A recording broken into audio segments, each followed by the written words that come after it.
Hi, I'm Ralph Preston. I'm here tonight with William Lowe, and we're going to have another roadmap discussion. This time we're going to talk a little bit about neurofatigue. Um, this is a real problem for a lot of people. I had issues with neurofatigue in the early days of my recovery. I didn't seem to have as much trouble as a lot of people, mainly because I pushed through it. Um, I don't know that not everybody can do that, but that's how I managed to get by most of mine. Was exercising pretty much all day, every day. And I'm a big believer that exercise actually gives you energy and doesn't take energy away from you. But you can't expect it. I can't expect. There are times where you need a nap. You need to listen to your body, and I can't expect everybody to be a maniac like I was. So we're going to talk tonight a little bit about the how to manage uh, neurofatigue. So, William, you have some ideas on this. Yeah, sure. So when it comes to neuropathy, I guess the first thing which comes to my mind is being very strategic about how you manage your time um, in your recovery after stroke, because as we all know, as stroke survivors, our brains are not operating the exact same way as before, which means that you may or may not have the exact same energy reserves as before your stroke, because obviously with stroke, it's going to be affecting the amount of energy you have. So one thing which comes to my mind is being very strategic about how you manage your time, which means that what you're doing in your recovery is you're exercising in such a way that you're optimizing those time frames or those time points when your brain has the most energy. And you can really teach your brain how to learn learn skills when it's the most attentive and when it's the most refreshed. So one way I went about this when I was starting off in my recovery in the early days was taking what I like to call now as strategic naps. And the reason why I call them strategic naps is because what I noticed is that when I was recovering in my early days of my stroke, is that after a block of exercise, I noticed that I would sort of reach a fatigue threshold where I couldn't do more exercise even though I wanted to. And what I noticed is that if I took a nap after a block of exercise, it allowed me to come back and do even more exercise. And because your brain tends to repair itself and learn most when it's actually asleep, I found that this actually helped me to see improvements a lot quicker and I guess jump on those moments when my brain was actually able to learn skills which I was trying to teach it the most. Well, and a routine is always a good thing. If you There's certain times in the day, depending on the person and listening to your body, where you feel more like exercising. So if you exercise during those time periods every day, that's a good thing because you're going to be maximizing. The other thing is, of course, if they occur in the same time period every day, then you're sticking to a schedule, and body likes the schedule, particularly when it comes to sleep, and therefore I would think, possibly also to napping. I did a version of that. I kind of went out at different things every hour on the hour, and I'd do about 50 minutes. And I didn't really nap, but I laid down on my back, closed my eyes, didn't go to sleep, and kind of let my brain recharge for 10 minutes, and I'd get up and at it again. So I found I guess I was really worried about napping and losing any recovery time. You mentioned even though you wanted to, so you were trying to be as disciplined as I was. It's interesting because if you look up how to deal with neurofatigue, they will pretty much, like in Dr. Google, how do you get rid of neurofatigue? They'll tell you some things that seem opposite to my experience and what you're describing as your experience. And that is, they'll tell you to look elsewhere, actually. They'll tell you to talk to your doctor, look at your medications for side effects, conserve energy. That would be the opposite of exercise. You can't find much information out there on neurofatigue, and it's really confusing in the groups. People seem to have various opinions on this subject in all the stroke survivors support groups. Everybody seems to be, from the doctor and stroke organization point of view, they all seem to be blaming neurofatigue on other things like meds and pain and poor sleep habits. And mainly the biggest one I see is depression, like it's a subset of depression.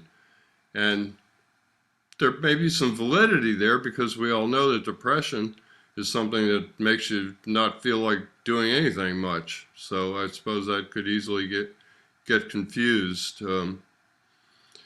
So what else do you think about neuro fatigue, William? Well, while you were talking just then, it just occurred to me that when I was structuring my exercise routine in my own recovery after stroke, I think the reasoning behind my approach was that I wanted to focus on the things which I could control versus the things I couldn't control in my recovery. So one of the things I told myself in the early days of my recovery is that, obviously my brain wasn't going to be the exact same as before. So rather than having 8 hours during the day to actually do exercise or to be awake like someone with a brain without a stroke, I had a limited amount of hours, which meant that I had to make sure that I used these minimum amount of hours extremely well, and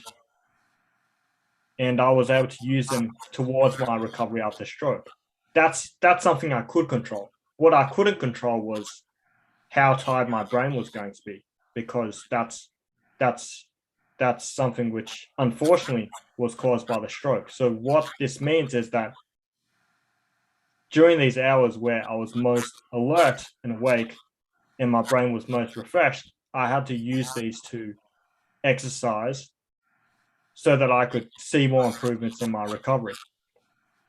And I think a lot of stroke survivors,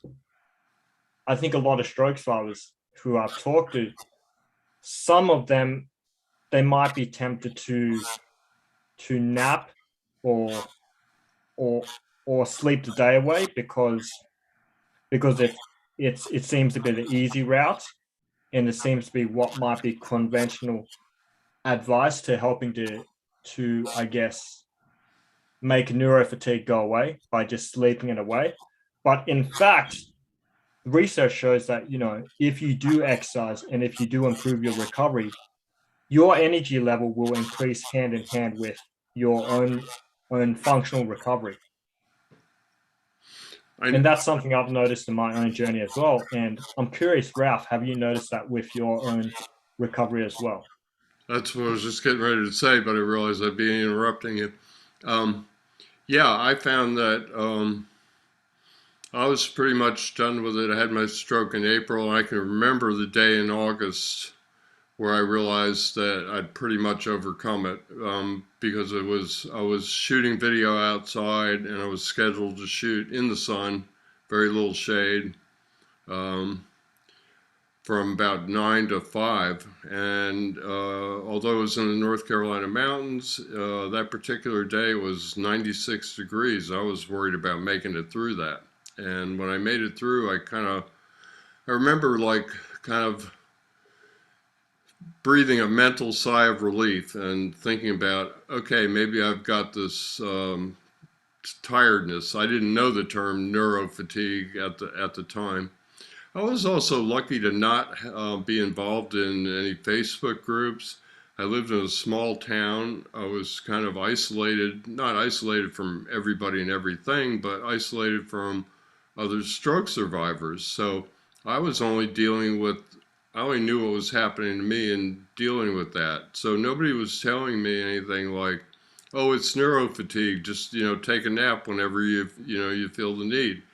And that's basically, I guess, from the organizations and doctors and Dr. Google and the answers that seem to be out there, a lot of people get that impression. And so one of the things I see in the stroke survivors support groups is that, if you post like, when will this neurofatigue ever go away? And we see that one a couple times a week. A lot of people will chime in and reinforce the whole take naps whenever. Now, don't get me wrong. I'm not saying that, there are different levels of strokes. There are different types of people. Strokes occur in different parts of the brain and have different effects. People have different abilities to deal with what happened to them. I'm not saying that, that naps aren't necessary in some or a lot or most cases. But what you and I are trying to do is kind of reverse this thinking that, pushing through it or exercising is actually a good thing, not a bad thing. I think you said earlier that, I think in other conversations we've had, I think you said something about you did a couple of big blocks, one in the morning and one in the afternoon. That would also tie into the concept of massed practice. We had a stroke survivor physical therapist on recently, and he said that naps were somewhat natural. You were talking about structuring your naps. He associated them with like post therapy stuff. So if you do a big block and you need a nap to recover, he likened it to the way babies learn. A lot of times when babies engage in some learning activity, they'll take a nap after and then they'll be ready to go again. So that's the only real logical thing that I've heard on nap management, coming from a stroke survivor and a physical therapist. So I didn't really like the advice that, of like conserve energy. So what do you think about naps being necessary? Yeah, I think naps are really necessary, especially if you're in the early days of stroke, so the acute phase, which is basically the first 6 months in your recovery after stroke. Because what we know about the brain in recovery after stroke is that you're getting a lot of inflammation in the brain, and it's going to take some time to heal, for the brain to heal from that inflammation. So it's going to be quite difficult to, I guess, have the willpower to do exercises during the early days of a stroke. But when you do have that willpower, if you can use that willpower to and direct it towards actually doing your exercises in a strategic way, then what you'll actually find is that you can actually allow your brain to optimize on those first 6 months or that first year where you're able to see the most changes, while also pacing yourself, obviously in proportion to how you feel and your energy levels, by taking naps after your exercise. Because whenever you take a nap or whenever you're sleeping and you're recharging the brain, your brain is actually relooping what it actually learnt or what it actually exercised prior to actually going to sleep. And this is something which has been shown in a lot of research and a lot of studies, I think. So that's sort of my personal approach with it all, was that exercise was sort of the biggest thing I would have to do each day. So I would tackle that first. And then after I tackled that, I would take a nap so that I would be in a more refreshed state, or as refreshed state when I first started to do a second or third round of exercise later in the day. And I found that doing a routine or structuring my day like this and really policing my brain to actually tackle recovery like this, it actually allowed for me to see quite a lot of improvements in the first year of my stroke. And I guess in hindsight, when I think about this, I like to think of it like you can either condition your brain to want to do the things which you want to do, or you can condition your brain to to take the easy way out and just sleep. I know I heard the same thing about that when you sleep or rest, that your brain continues to make connections, and that's why I did my little 10-minute rest periods every hour. I also noticed that I achieved a lot of recovery in the first even 6 months. I only did 15 months. After that point, I got pretty tired of all that intensity, and so it seems like the takeaway here is we're back to body and mental awareness again, to pay attention to your body. When are the good times for you to exercise? Try and exercise in as large a block as you can so that you're getting some mass practice. Take your naps and structure your day based on maximizing that exercise time, because while neuroplasticity lasts after 6 months, it lasts forever. It is well known and been studied that it is greater closer to the stroke or insult. It's something magic that your brain knows it's damaged, and you have more of it. So you're in this kind of like, battle for time, if you will, because the neuroplasticity clock, while it doesn't ever tick out, it's ticking towards that 6 months at the time when you're the most tired. So, this is an important thing to manage, and I lucked into it just with my maniac method, and you came up with a more reasonable method and one that worked for you. But in both cases, what we're talking about doing is structuring our day and our life and our attention and body awareness towards achieving those big blocks and good blocks of exercise time, because they're very beneficial early on. The earlier you can jump on your recovery and get over the whole mental thing, the better off you're going to be. But that's a 10-hour subject, and we've taken it on little bits here and there. What else should we say about neurofatigue, William, before we sign off? I think with neurofatigue, it's going to be you're going to feel it the most in the early days of your recovery. But I think if you can really optimize those windows of time which you have during the day to teach your brain how to recover through exercise, then the payoff in the long term will actually be much greater than if you were not to manage your time so well in the very beginning. I told Because, people, oh, go ahead. yeah, because like I mentioned, as your recovery tends to improve, your energy level or the amount that neurofatigue has an impact on your life, it tends to decrease. I was to say early on, I told people I felt like I had a bag of cement on my shoulders. The weight of it and walking around, I had a lot of tension and stuff in my shoulders, so that's where I put the bag of cement. But it was like carrying a 80-pound bag of cement around all the time. And, because I went at it hard, I would say that feeling only lasted maybe 2 months. So, and it was really good to get rid of it. And I guess I didn't really think about this out loud, but subconsciously I had to think as it got better that I must be doing the right thing. So I just kept at it.